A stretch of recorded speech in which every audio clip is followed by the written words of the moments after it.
Hello and welcome. We're gonna just do a little girl chat, a little hangout, a little catch up. I feel like it's been a long time since we've done one of these videos, and I wanna talk about mom life, just like things that are relatable. Because I know how much I enjoy seeing people talk about just what they've been going through so that I can feel like I have someone else going through the same things. So I wanna share about that. I wanna talk about that. If you are new to my channel, here we talk about classic living and traditional values. And I would love if you would consider subscribing and hitting that notification bell. Lately, we've been talking a lot about motherhood and homemaking, but we also talk about cultural commentary and dating and stuff like that. So I'm really glad that you're here. It is cozy, it is comfy, it is raining today. It is raining all week, actually. Super happy because my 30th birthday, let's just get into it, shall we? Let's just get into it. My 30th birthday was last week, but I had my party on Sunday night. And so I feel very grateful that this entire week has been rainy except the night of my party. So we actually were really able to enjoy it because the whole thing was outside. We held it in my parents' backyard. I hosted a fancy cocktail party that I planned myself. And I actually, if you're not already subscribed to my Substack, you should head over there and check it out. It's classicallyabby.substack.com. But I recently talked about how to plan a fancy cocktail party on a budget. We did it, it was super fun, and I love any opportunity to feel like I'm in a fancy environment. So I wore a fancy dress, I asked all our friends to wear fancy clothes, and then we danced and enjoyed each other's company and had appetizers and made our own cocktails. It was just great. So I am just really still on cloud 9 after that birthday. I haven't had a big birthday party for a really long time. So it was just really cool to be able to celebrate with our community, our friends, our family. There were about 35 people there. So that was really cool. If you don't already have like a coffee or a tea or water or something, go grab it. We're gonna hang out. The truth is, I would probably be drinking a coffee or a tea right now because it really is such like fall vibes. But my baby is sleeping and I don't know when he's gonna wake up. So what did I have time to make? A cup of water. I am currently 36 weeks pregnant, in case you didn't know that. So I'm slightly out of breath. My house is a little bit of a mess right now, but it's like pre it being clean, in the sense that I am looking at a mountain of folded laundry that needs to be put away.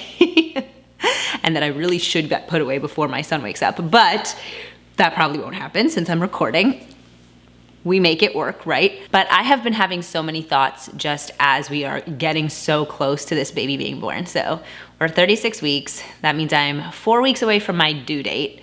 But who knows if I could have this baby a little early, whatever it is.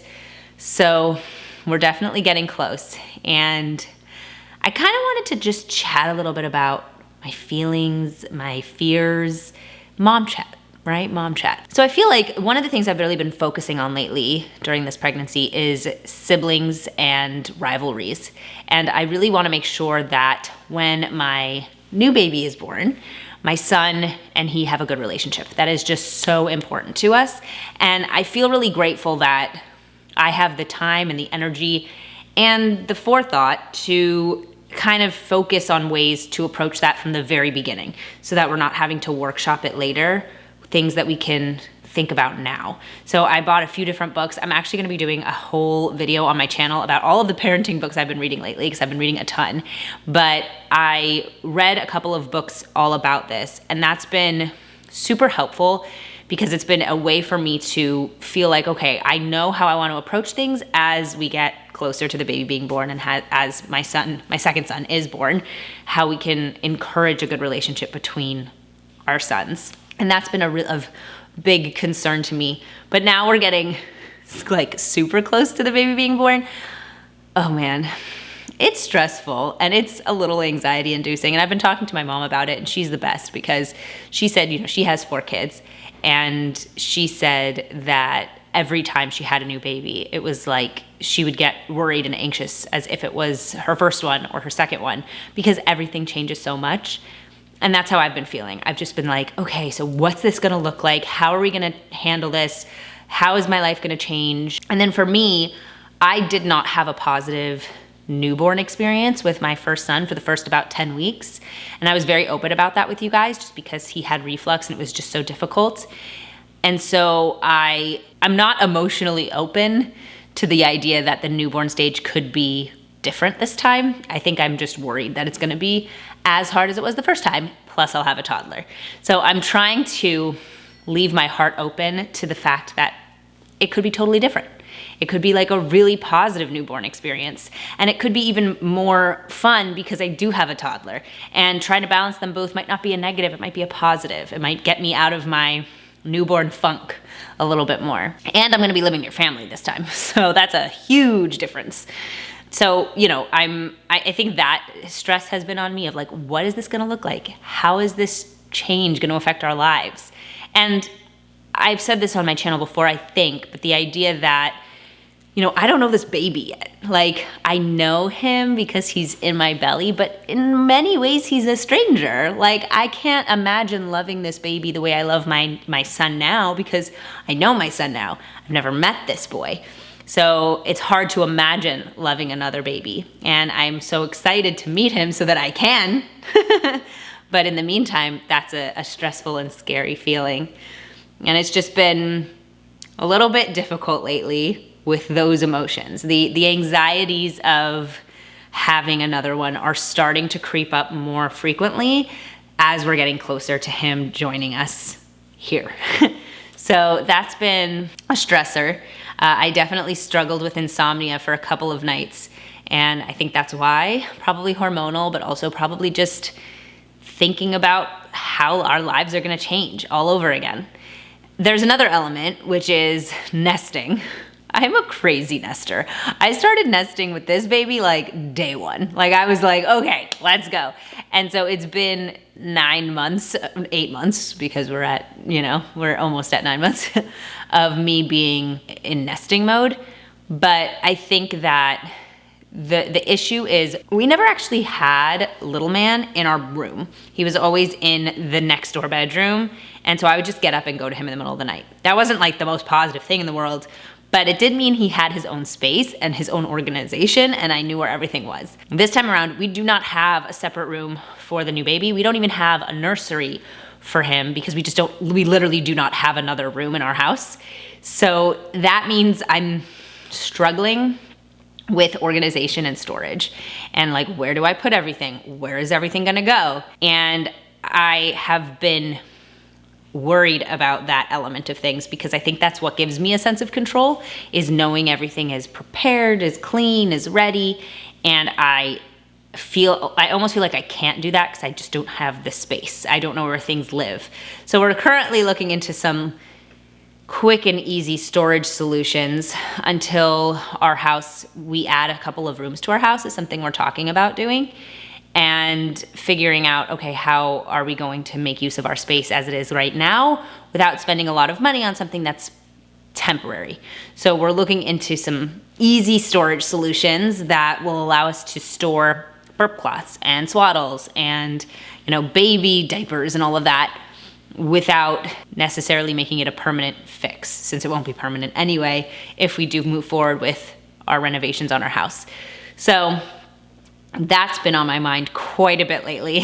That's why I keep looking off at this pile of laundry, because this laundry pile is not just the clothes that we've been wearing, it's actually washing up all of the baby stuff in preparation for the new baby coming. And I don't necessarily know where all of these things are going. I don't know where to put them away. And that's a little overwhelming. So deep breaths, as deep as I can take when I'm 36 weeks pregnant. But if you guys have had similar feelings or similar struggles when you were expecting a second baby or a third baby or a fourth baby, let me know in the comments below.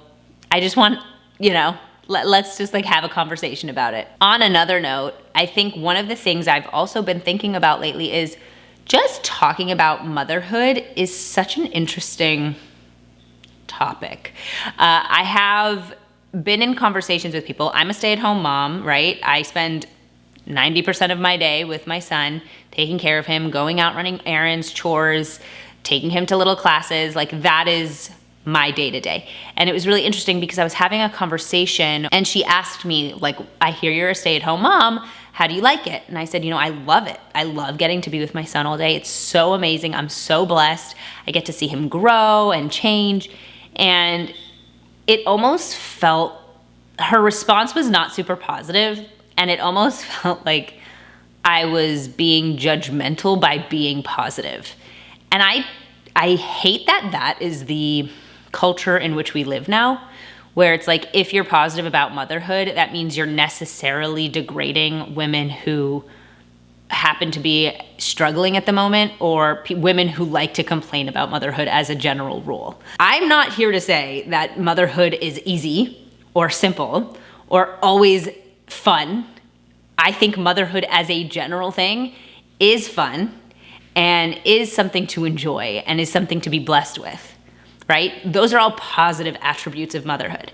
That doesn't negate that it can be difficult sometimes. It just means that you can also be incredibly grateful for the opportunity to be a mom. But I feel like we live in this culture where if you are positive about motherhood, like unabashedly positive, then you're undermining mothers and saying that, like, I'm judging you because you maybe don't view motherhood in that positive of a way. Like, why? Why is that the narrative? I think we really need to build up motherhood and say how wonderful it is, while also recognizing that there are difficult days and difficult times. Those aren't mutually exclusive, but I feel like that is the way it is. So talking positively about my role as a stay-at-home mom is like offensive to people because they feel like I'm judging or they're being judged. It was just a frustrating conversation, and one that I realized was not totally uncommon when people have talked to me about motherhood, because I really am so grateful for this being my life. And I think so many people like to just say horrible things about parenting and their kids. And I'm not gonna do that. Like, I just don't wanna do that. I can say that there are days that are hard and there are parts of it that are hard, but I'm not gonna say as a general rule that motherhood or parenting is bad or complain worthy at all times. That's not the relatable content I'm looking for. I'm not looking for the relatable content of you're like, isn't this the worst? Not my thing. Like, a good example of something that is tricky as a mom that I've noticed is that when you are home with your kiddos all day, it feels like you should be able to get something done for you, whether that be doing some work on the computer or whether that be getting your makeup done or your hair done. Like, it feels like you should be able to focus on a project for you while your baby is in the house doing something else. But the funny thing is that you really can't do that because you always have to have your brain divided. You always have to be able to be interrupted or just like on call or not even focused on anything else, just like involved in whatever your kid is doing. So if I were to sit down and try to write an article on my computer while my son is playing in the house, there is a 75 to 85% chance he's gonna run over and wanna play on the computer, or he's going to be doing something in the other room where all of a sudden it goes quiet and it turns out he's playing in the toilet. Or I just need to be able to constantly be hopping up to my feet and helping him with whatever it is. So I can't really do projects that are very intense or even just require my attention without being able to be pulled away constantly.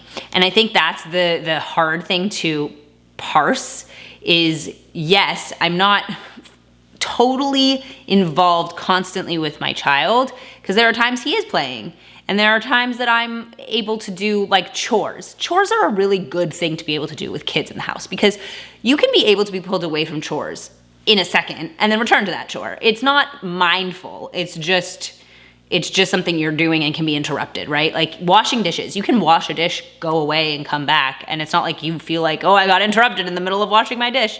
Writing an article or filming a video, like you can't really do that and then step away and come back. Like it's just really hard to mentally focus when you're constantly being interrupted with that kind of stuff.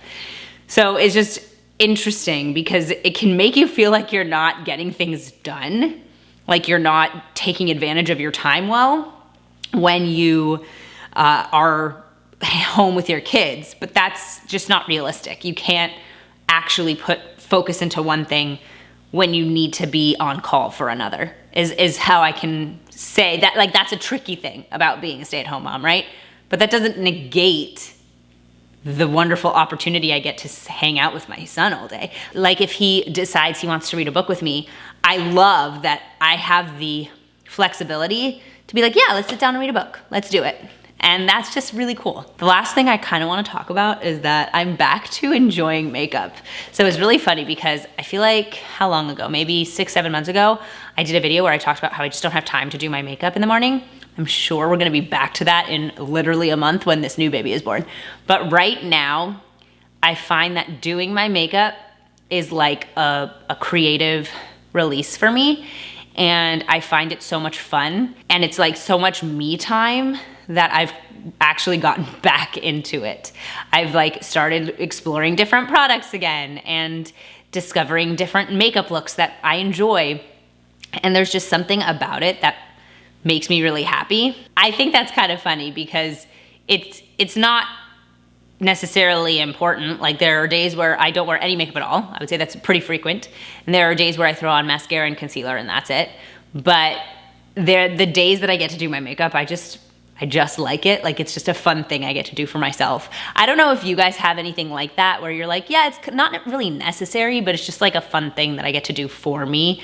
I guess in a way it's a form of taking care of myself, is that it's just something that is literally just for me. And that's a nice thing. So I've been doing a little bit of research. I've been enjoying certain new products. I started using a lash primer from L'Oreal that I feel like actually makes a really big difference. So that's been cool. And I've been going back to using sponges for my foundation application. I didn't do that for a while, but I found like 20 at Costco for $5. And they're actually really good. So I was like, okay, perfect. I'll just use those and try it again and see if I like it. I do. I just don't like the inconvenience of having to get up to go to the sink to use it. So I would say I use a sponge like 50% of the time. And I'm really using mostly cream products these days. So that's been interesting, which I didn't do for a while. And I know a lot of you guys are not really makeup people, which is so funny because when I first started my channel, I think most of my videos were makeup oriented. It was like makeup and opera. But nowadays, that's just not mostly what I talk about. But makeup is something that I just really like. And so it's always going to be something I take an interest in, I think. So that is it for today's video. I hope you guys enjoyed our little chat. I hope you were happy to join and you just had a chance to like be a part of a little conversation. Make sure to leave your thoughts in the comments down below and I'll see you guys in my next video. Bye!